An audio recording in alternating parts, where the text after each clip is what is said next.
For me, what I find most disparaging isn't that our president is being accused of identity theft.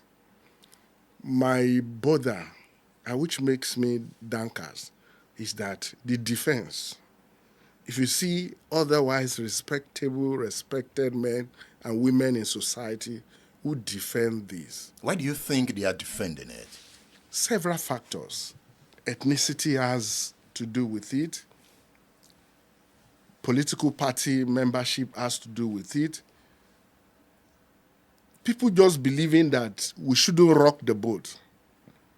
People just believing that, we no longer get bothered about things that are benumbing, things that otherwise that are shameful.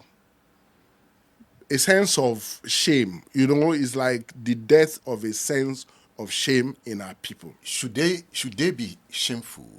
Should Tinubu supporters be shameful? I've tried to put myself in the position of Mr. President, and I imagine what will happen if all over the world, because look, it's not only Tinubu supporters who should be shameful. Every Nigerian should be ashamed of themselves. Why should I be ashamed? I give you an example. I have a senior friend who sent me a reaction to my column about 1 or 2 weeks ago, and he said he was traveling from one state to the other in the United States of America, and inside the plane, the aircraft, a man or a woman who sat beside him asked, "Is it true that your president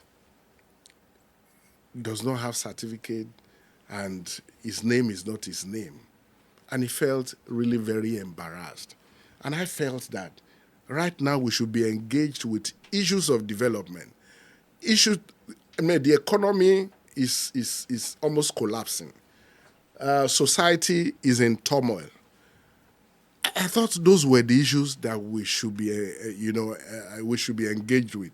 Not that somebody doesn't have a certificate. I thought that is too mundane an issue.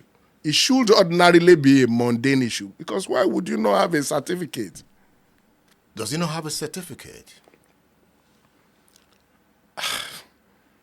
Again, it is as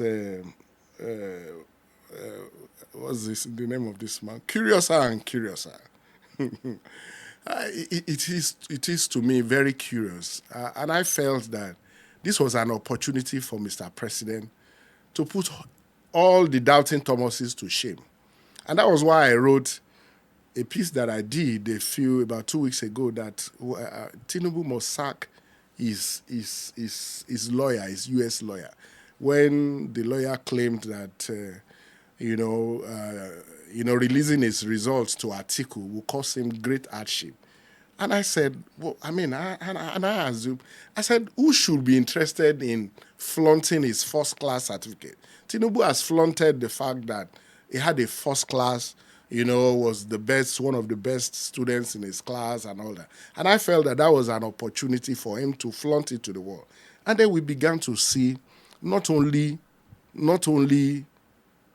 identity theft allegations,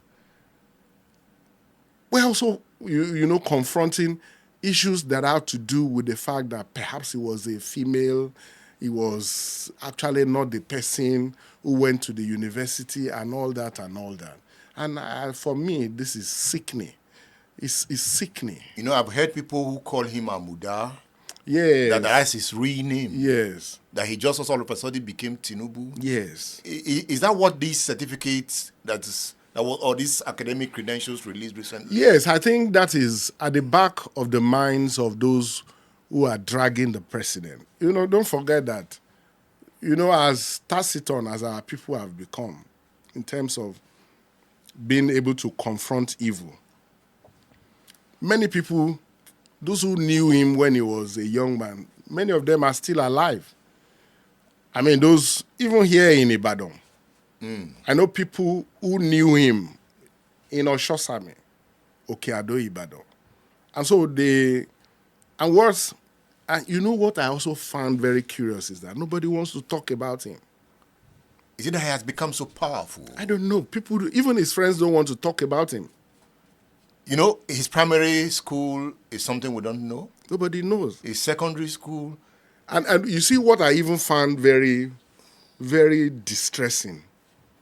The current Minister of Aviation, Festus Adedayo, you remember during the electioneering process, when people were asking, where did he school, where was his primary school, where did he undergo his secondary school? Kayamo said look, you can, in the US, you may not even attend primary and secondary school. And that Tinubu didn't attend primary and secondary school. That he studied at home and went to Richard Daley and then went to Chicago State University. But now from documents we got from the CSU, this man claimed to have attended, a secondary school in Lagos in 1970. And information came out now to show that that secondary school was not in existence in 1970, and that it was Mobolaji Johnson who established the secondary school in 1974. The man claimed to have had A levels, I think Cambridge A level, I can't remember now, in 1970. That was the same year he finished from the secondary school. You know, and so when I hear people talk about, so what is the probative value, of the evidence that Atiku has got from Chicago, and that it's not an issue of, it's more of an issue of law than morality and all that. I'm so disturbed.